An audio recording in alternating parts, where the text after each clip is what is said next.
اللهم محمد في جميع أفعاله ومحمد اللهم صل عليه مع صحبه وآله صلاة تكون لك رضاء ولحقه أداء.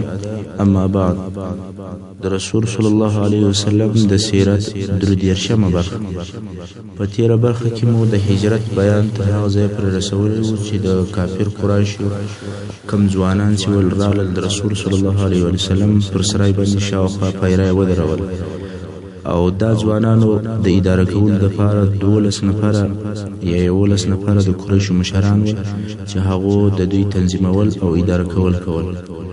نو دغه مشرک قریشو دا ټینګ یقین وو چې دغه د دوی مجرمانه عمل به خامخا کامیابه کیږي، تر داسې اندازې چې ابو جهل خبیث به په فخر او په غرور سره ودرېدی او خپلو محاصره کوونکو ملګرو ته به یې په پسخند سره وویل محمد صلی الله علیه وسلم داسې فکر او خیال کوي که تاسې د ده متابعت وکړئ د عربو او د عجمو باچاهان به سئ او پس له مرګه به بیا راژوندي سئ او هلته به تاسې لره داسې باغونه وي لکه د شام او د اردن باغونه، او که تاسې د ده متابعت نه وکړئ په دنیا کې به مو حلال کړي او بیا به پس له مرګه راژوندي سئ او هلته به تاسې لره اور وي چې په هغه کې به سوځل کیږي. ابن اسحاق رحمه الله وایي چې د دغه جرم د عملي کولو دپاره تر نیمې شپې پورې وخت ټاکلی و. نو ټول ویښ ول او د هغه صفر د لحظې په انتظار ول، مګر الله جل جلاله پر هغه خپله اراده غالب او قادر دی. د مځکې او د اسمانو امر د الله جل جلاله په قدرت کې دی. هر څه چې د رب العزت جل جلاله اراده وي هغه کیږي. چې رب جل جلاله خلق ساتلی سي، خو د الله جل جلاله د عذاب څخه هیڅوک خپل ځان نشي ساتلی او نه بل څوک ساتلی سي. الله جل جلاله په دغه شپه هغه کار وکړي چې بیا وروسته خپل رسول صلی الله علیه وسلم ته فرمایي په سورة انفال 10 نمبر آیات کې الله جل جلاله ورته وایي: اعوذ بالله من الشیطان الرجیم وَإِذْ يَمْكُرُ بِكَ الَّذِينَ كَفَرُوا لِيُثْبِتُوكَ أَوْ يَقْتُلُوكَ أَوْ يَخْرُجُوكَ وَيَمْكُرُونَ وَيَمْكُرُ اللَّهُ وَاللَّهُ خَيْرُ الْمَاكِرِينَ. یعنی ای محمد صلی الله علیه وسلم هغه وخت یاد که چې ستا سره هغو کسانو چې کافران سوي ول چم او فریب یې کوئ، یعنی تا ته د دې دپاره چم جوړوئ چې تا بندي کړي یا دې ووژني یا تا له مکې مکرمې څخه فراره کړي، او دوی دغه مکر او فریب ستا سره په پټه کوئ، خو د دوی د فریب جزا الله جل جلاله ورکوي او الله جل جلاله د فریب ښه جزا ورکوونکی. په دغه آیات شریف کې الله جل جلاله خپل رسول صلی الله علیه وسلم ته دغه د دارالندوې د مشورې بیان کړی دی او بیا د رسول صلی الله علیه وسلم د خلاصون اطمینان ورکړی دی. خیر، کفار تر نیمې شپې په انتظار دي، او خو د مخه تر وخته یوه د دغه ځوانانو څخه وغوښتل چې تر دیواله ورواوړي او دننه کور ته ورسي. په دغه وخت کې د کور د طرفه یوې ښځې غږ پر وکړ، نو نفر بیرته راوګرځېدی او بیا دغو ځوانانو په خپل مابین کې سره وویل که عرب په دې خبر سي چې موږ پر خپلو ښځو دننه په کورو کې حمله کوو، دا به زموږ دپاره ابدي شرم او پیغور وي. دا عیب دی چې په یو کور کې ښځه وي او موږ ورننوځو، نو موږ به د دې انتظار تر هغو پورې کوو څو محمد صلی الله علیه وسلم د کوره څخه راوځي. پر دغه خبره اتفاق سو، نو ځکه دننه کور ته نه ورغلل. سبحان الله، دا هغه جاهل عرب دي چې ژوندي انسانان بې شخول او دغه د کورو د حرم مراعات او احترام غواړي چې د الله رسول ووژني، مګر کور ته دننه نه ورځي. خو بالمقابل د نن ورځې هغو کسانو ته سړی وګوري چې په عمل باندې بشریت شرمیږي، چې دوی خپل ځانونه په نړۍ او په جهان کې د علم او د پوهې استادان بولي او ځانونه د بشر د حقوقو بیرغ پورته کوونکي بولي، خو د ښځو د حقوقو په نارو باندې خو یې د غاړې رګونه پرې سول، او په عین حال کې د دوی په دې هیڅ پروا نه کیږي چې یو داسې کور ته ورننوځي چې هلته بې له ښځو بل هیڅوک هم نه وي، او چې زړه یې غواړي هغسې وکړي، کورونه محاصره کړي، د کورو خاوندان وتړي او بیا د خپلو شیطاني خواهشاتو د پوره کولو دپاره هغه څه وکړي چې د دوی زړه یې غواړي. خیر، دغه ځوانان د کور د دروازې سره د رسول صلی الله علیه وسلم د راوتلو انتظار کوي. په دغه خطرناک وخت کې رسول صلی الله علیه وسلم و علي ابن ابي طالب رضی الله عنه ته وویل ته زما په بستره کې پریوزه او دغه زما زرغون حضرمي پټو در باندې واچوه او بېغمه بېده سه. دا هغه پټو چې رسول صلی الله علیه وسلم به همیشه په دغه پټو کې بېدېدی او حضرت علي صاحب ته وویل چې تا ته د دوی څخه داسې شی نه پیښیږي چې ستا دې ناخوښ. بیا نو رسول صلی الله علیه وسلم دروازه خلاصه کړه او له کوره راووت. کفار د کور دروازې سره چارپیره ولاړ دي خو رسول صلی الله علیه وسلم د دوی مخ ته او د دوی په مابینځ کې تیر شو. دوی یې نه ویني. دا د الله جل جلاله ساتنه او الهي معجزه وه چې دوی نه سوای لیدلی او رسول صلی الله علیه وسلم د راوتلو په وخت کې د سورة یاسین دغه آیاتونه ویل: اعوذ بالله من الشیطان الرجیم یاسین والقرآن الحکیم إنك لمن المرسلين على صراط مستقيم. دا آیاتونه ویل ترڅو د الله جل جلاله دې قول ته ورسېدی. وجعلنا من بين أيديهم سدا ومن خلفهم سدا فأغشيناهم فهم لا يبصرون. نو رسول صلی الله علیه وسلم د دوی په مابینځ کې تیریږي او دوی یې نه ویني. خو رسول صلی الله علیه وسلم په دغه هم کفایت ونه کوي بلکې د مځکې څخه یې خاورې راواخیستې او د هر یوه پر سر به جلا جلا ور اچولې او یوه هم نه ولیدی. الله جل جلاله خپل رسول صلی الله علیه وسلم په دغه طریقه سره د کفارو د لیدلو څخه پټ کړي. رسول صلی الله علیه وسلم د خپل کور راوتی او د ابوبکر صدیق رضی الله عنه کور ته ورغلی او ځوانان هلته د رسول صلی الله علیه وسلم د کور مخ ته د صفر د لحظې په انتظار دي. بیا نو رسول صلی الله علیه وسلم او ابوبکر صدیق رضی الله عنه د کور د شاده دروازې یا د دربچې څخه ووتل او د یمن پر طرف باندې رهي شول. کڅم په مدینه شریفه کې او د مدینه شریفه لاره چې وه هغه د مکې مکرمې د شمال طرف ته وله خو دوی د جنوب پر طرف باندې حرکت وکړي. دا په دې سبب چې د هجرت کارونه ډیر په پټ او په سري ډول سره وشي او پر قریشو لار ورکه شي. نو خود یې د جنوب او د یمن پر طرف باندې مخه ونیوله. هلته هغه محاصره کوونکو ځوانانو د ناکامۍ د وخت انتظار کول.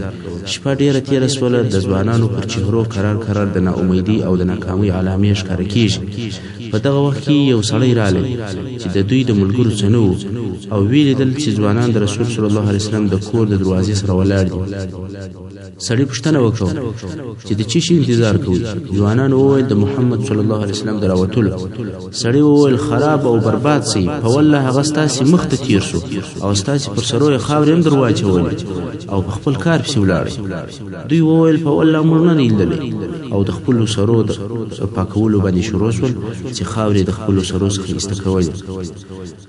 خو بیا هم ځوانانو د دروازې تر چاکو ته وکتل. ویې لیدل چې هلته په بستره کې یو څوک پروت دی.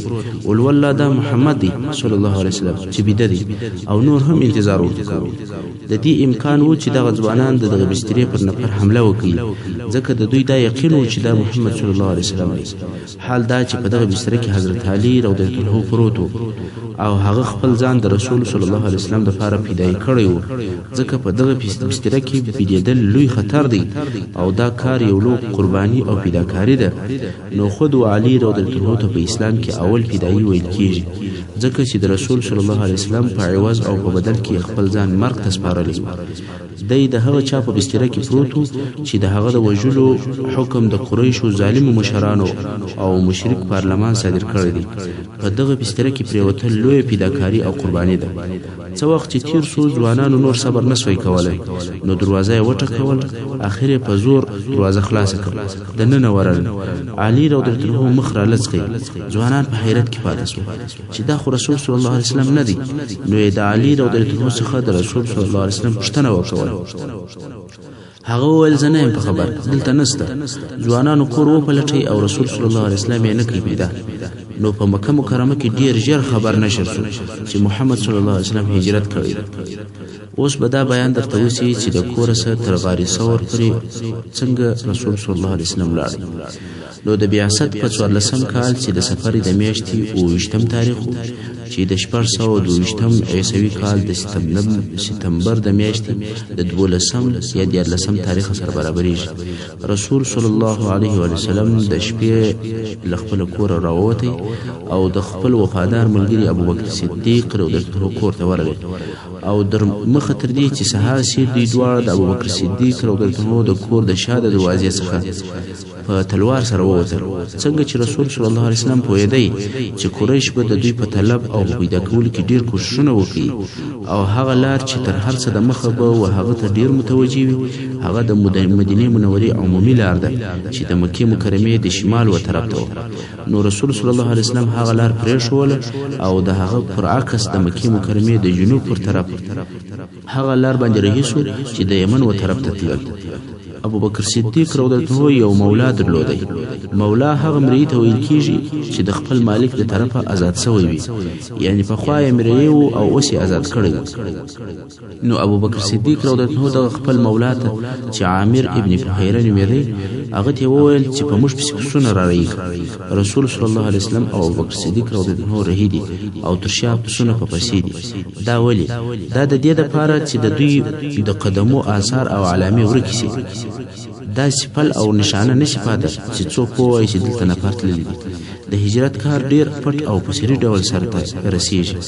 رسول صلی الله علیه وسلم او ابوبکر صدیق رضی الله عنه پر دې لار تقریبا 15 میله مخته ولاړل ترڅو چې یو غره ته ورسېدل چې دغه غره ته جبل ثور ویل کیږي. دغه غر ډیر لوی او لوړ غر دی، ډیر ډبرې او لاشونه لري. دغه غره ته ختل ډیر سخت او مشکل دي، خو دوی په شپه کې په ډیر تکلیف او په زحمت سره دغه غره ته وختل ترڅو چې هغه غار ته ورسېدل چې تقریبا د غره په سر کې دی او غار ثور ورته ویل کیږي. اوس به د غار ثور واقعه درته بیان شي. کله چې دوی غار ته ورسېدل ابوبکر صدیق رضی الله عنه خپل مولا چې عامر ابن فهیره هغه ته وویل ته ولاړ شه او زما کورنۍ ته خبر ورکړه چې موږ چیرې یو او په کوم ځای کې یو.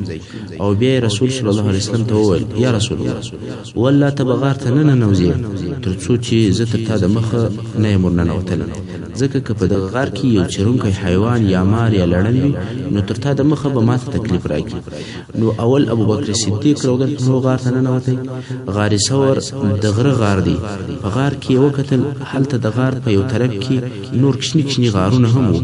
ابوبکر صدیق رضی الله عنه خپل لنګ څیرې کوي څو غار یې د هغه لنګ په واسطه باندې چې د لنګ ټکرانې پکې تخته کړل هغه غارونه یې بند کړل، خو دوه سریان یا دوه غارونه پاتې شول.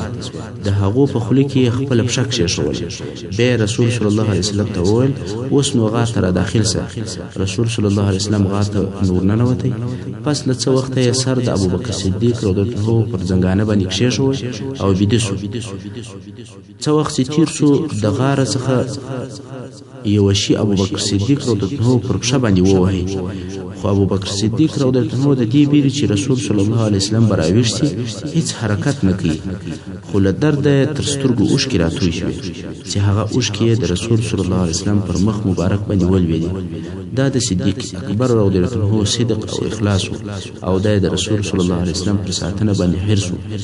رسول صلی الله علیه وسلم په دغه اوښکو راویښ شو. ول څه درته پیښه ده یا ابوبکر؟ ابوبکر صدیق رضی الله عنه وویل زما مور او پلار دې تر تا قربان وي، یو شی ووهلم ویې خوړلم. رسول صلی الله علیه وسلم هغه د درد پر ځای باندې خپلې مبارکې ناوړې ور وموښلې.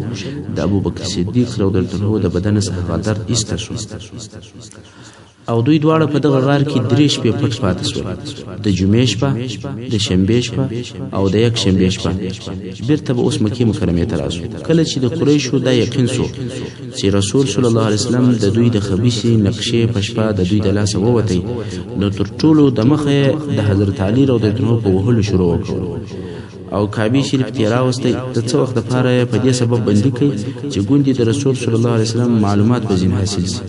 خو کله چې کفار د علی رضی الله عنه څخه نا امید شول نو د ابوبکر صدیق رضی الله عنه کور ته ورغلل. دروازه ور وټکول. د ابوبکر صدیق رضی الله عنه لور اسماء رضی الله عنها ورته راووتل ابو جهل ورته وویل پلار دې چیرې دی؟ هغې وویل نه یم خبر، ورسې چیرې دی؟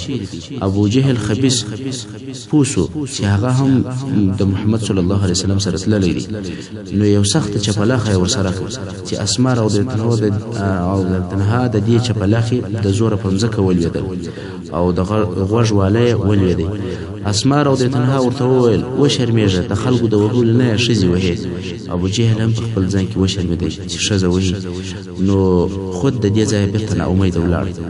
ابو جهل د ښځې په وهلو وشرمېدی، خو د نن ورځې بشر دوستان او د ښځو د حقوقو بیرغ پورته کوونکي د ښځو وهل او بې عزته کول د ځان همت او مړانه بولي. څه وخت وروسته ابو قحافه چې د ابوبکر صدیق رضی الله عنه پلار دی او په سترګو باندې هم ړوند و، ابوبکر صدیق رضی الله عنه کور ته ورغلی او د اسماء رضی الله عنها څخه یې پوښتنه وکړله چې پلار دې چیرې دی؟ اسماء ورته وویل نه یم خبر. څنګه چې ټول قریش پوهېدل چې د دوی تلل او د دوی ورکېدل دا د هجرت په خاطر دي، نو ابو قحافه وویل تاسې ته د خرڅ او د مصرف دپاره یو شی درکړی ایښی دی؟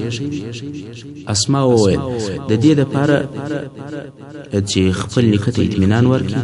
نو اسماء رضی الله عنها ولاړه شوه او په هغه کڅوړه کې یې ډبرې راوړې، په کومه کڅوړه کې چې به ابوبکر صدیق رضی الله عنه پیسې ایښولې.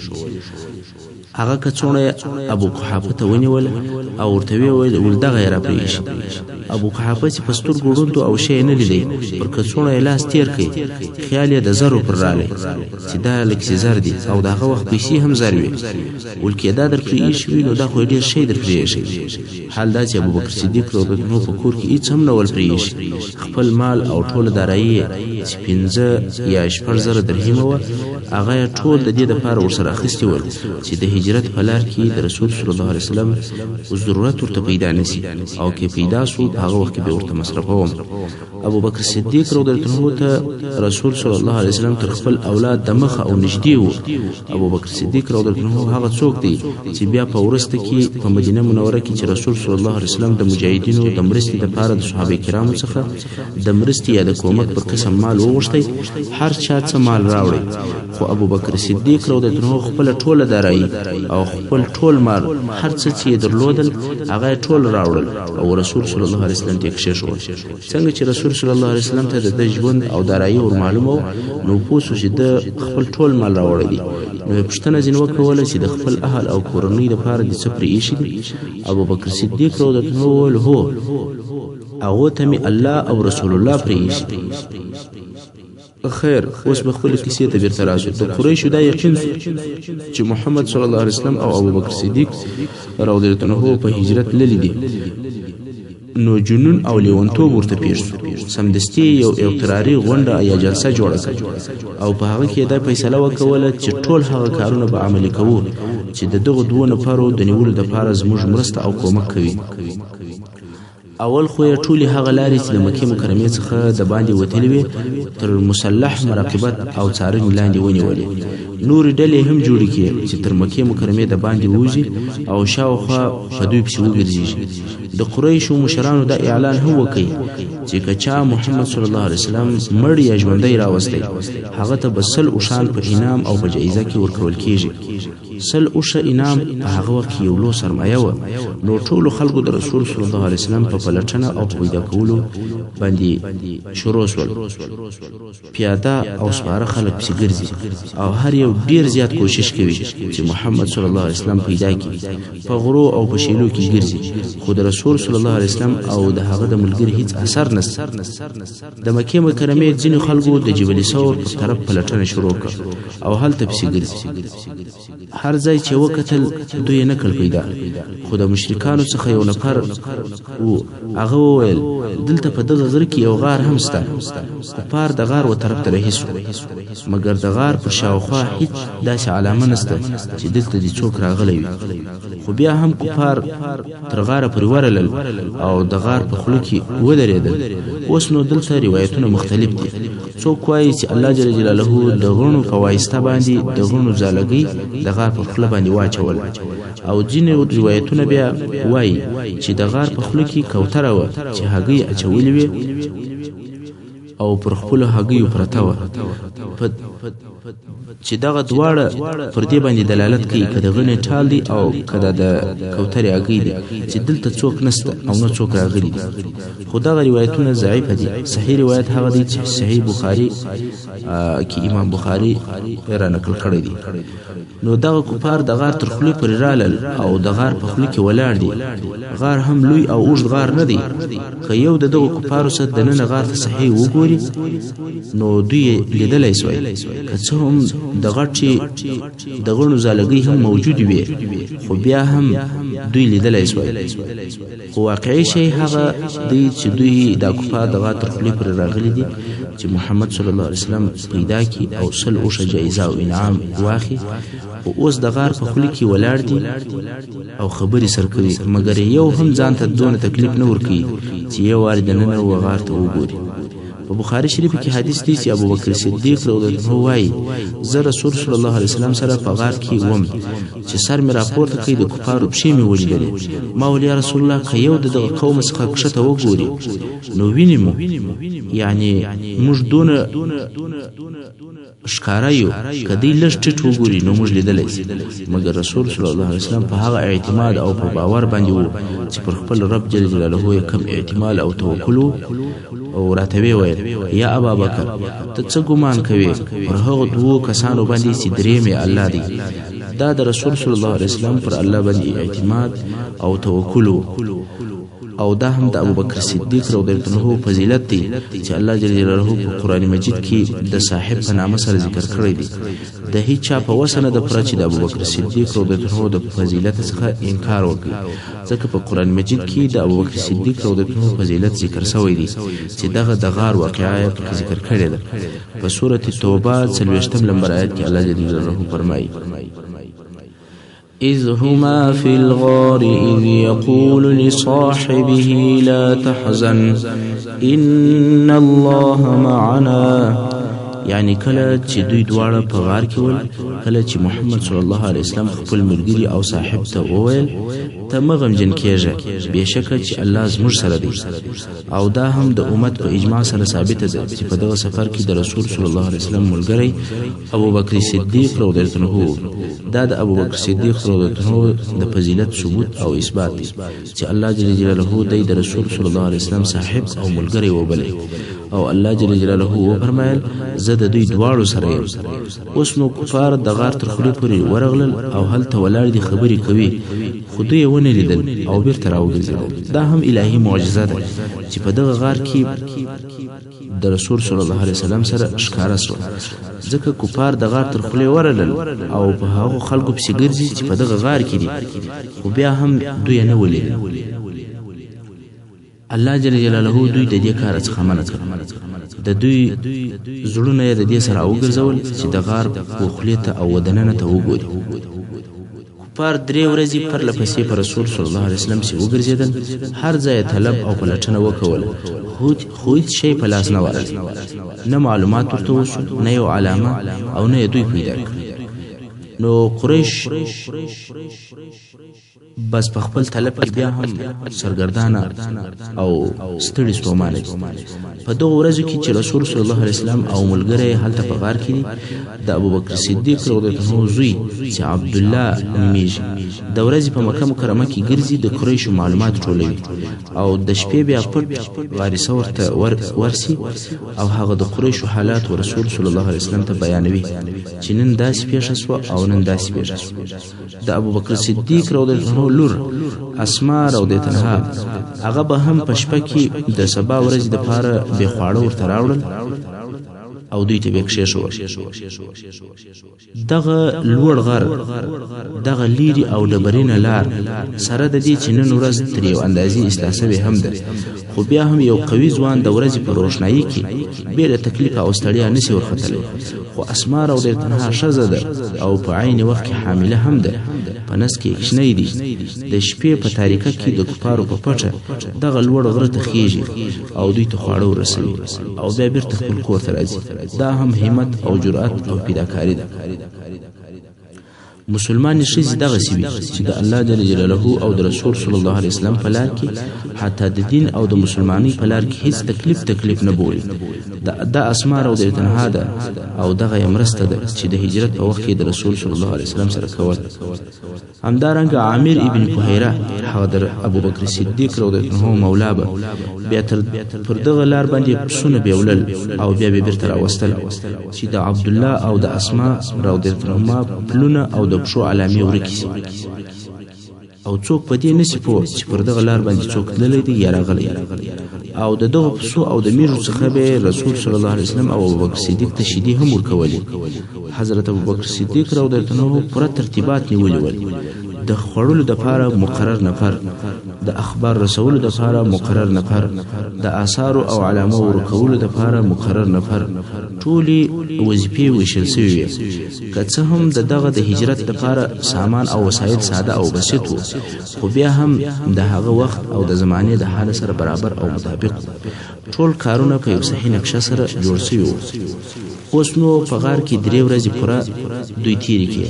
د قریشو دا امید قطع شو چې رسول صلی الله علیه وسلم دی د مکې مکرمه په داخلي یا په اطراف کې پیدا کړي، نو خپل طلب او پلټنه پرېښول، ځکه 3 ورځې پرله پسې بېله نتیجې پوره سرګردانه شول. اوس به د هجرت د لارې څه واقعات درته بیان شي. هلته په مکه مکرمه کې یو سړی و چې عبدالله ابن اریقط نومېدی. دغه سړی په لارو ډېر پوهېدی او په لارو کې ډېر ماهر و. لیرې او نږدې پټې او ښکاره لارې ټولې ورمعلومې وې. که څه هم دغه سړی د مشرک قریشو پر دین و، خو امین سړی و او د امانت ډېر خیال یې ساتي. نو رسول صلی الله علیه وسلم او نو تر هجرت د مخه دغه عبدالله ابن اریقط د مال او د پیسو په مقابل کې مزدور کوي چې ته به د هجرت په وخت کې زموږ سره ځې او پر داسې لارو به مدینې شریفې ته بیایې چې چاته نه وي ورمعلوم. هغه هم دا قبوله کړه. نو ابوبکر صدیق رضی الله عنه هغه د هجرت لپاره 2 ساتل سوي اوښان دغه عبدالله ته ورتسلیم کړل او بیا خبر ورکړي چې دغه اوښان په فلاني وخت کې غار ثور ته راول. کله چې رسول صلی الله علیه وسلم په غار کې 3 شپې تیرې کړې او د دوشنبې شپه شوه چې دا نو د هجرت د اول کال د ربیع الاول د میاشتې اوله شپه ده او د عیسوي یا میلادي کال 1422 د سپتمبر د میاشتې 14 تاریخ دی. عبدالله ابن اریقط د شپې هغه 2 اوښان وروستل. دلته نو ابوبکر صدیق رضی الله عنه رسول صلی الله علیه وسلم ته وویل یا رسول الله د دغه 2 اوښانو څخه یو واخله او هغه ښه اوښ یې رسول صلی الله علیه وسلم ته ورنږدې کړ. رسول صلی الله علیه وسلم وفرمایل یا ابابکر اخلمه مگر په قیامت. په دغه وخت کې د ابوبکر صدیق رضی الله عنه لور اسماء رضی الله عنها هم رااله چې د دوی د سفر د پاره خواړه ورسره راخستي ول او دا هیر سوي وو چې د دوی د خړلو د تړلو د پاره یو ټکر یا یو رسی ورسره راوخ. اوس چې غواړي چې دغه خړو هغه کڅوڼه وتړي یا پر اوښ باندې وتړي، نو یو ټکر یا یو رسی نسته چې په هغه باندې دغه د دوی خواړه پر هغه اوښ باندې وروتړي. نو یا هغه خپل نطاق 2 ټوټې کوي سره څیرې کوي، په یوه ټوټه باندې هغه خواړه وتړل، په بله ټوټه باندې خپل ملا وتړل. د دې ورځې څخه وزیر او د تنها ته ذات النطاقین ویل کیږي، یعنی د 2 نطاقو خاونده. نطاق یو رقم ټوکر و چې هغه د هغه وخت د جامع جز بلل کېدی، یا پر ملا تړل کېدی یا پر سر. بیا نو رسول صلی الله علیه وسلم او ابوبکر صدیق رضی الله عنه د مدینې منورې پر طرف باندې رهي شو. د دوی سره په دغه سفر کې عامر ابن فهیره هم ملګری و او هغه لارښوونکی عبدالله ابن اریقط هم ورسره و. اوس نو لارښوونکی چې عبدالله ابن اریقط دی هغه بس خپل لار وښي او په دې لار کې دی ډیر ماهر دی. نو اول واری د غار سره هیڅو د جنوب او د یمن پر طرف باندې، پس له څه وخت د مغرب طرف ته راواوښتل چې د سمندر د غاړې طرف دی چې ساحل هم ورته ویل کېږي، تر څو داسې لارې ته ورسېدل چې پر هغه لار باندې نه څوک تللي ول او نه چاته ورمعلومه وه. بیا نو د بحر احمر د غاړې سره نږدې د شمال پر طرف باندې رهي شول چې دغه لار مدینې منورې ته تللې ده، خو دا داسې لاره ده چې نادراً به یو څوک پر دغه لار باندې تېرېږي. دغه د هجرت د لارې تفصیل په کتابو کې راغلی دی خو څنګه چې له دغه ځایو څخه د ډیرو ځایو نمونه اوس اوښتي دي او د عمومي لارو څخه هم ډیر لیري او چپ دي نو د هغو ځایو د نومو تر یادولو تیریږم او د لارې لوی واقعات به درته بیان شي. او محترم ورونو څنګه چې وخت پای ته رسیږي او د هجرت پاته کیسه به په راروانه برخه کې واورئ ان شاء الله تعالی. وصلى الله تعالى على خير خلقه محمد وآله وأصحابه وأهل بيته أجمعين.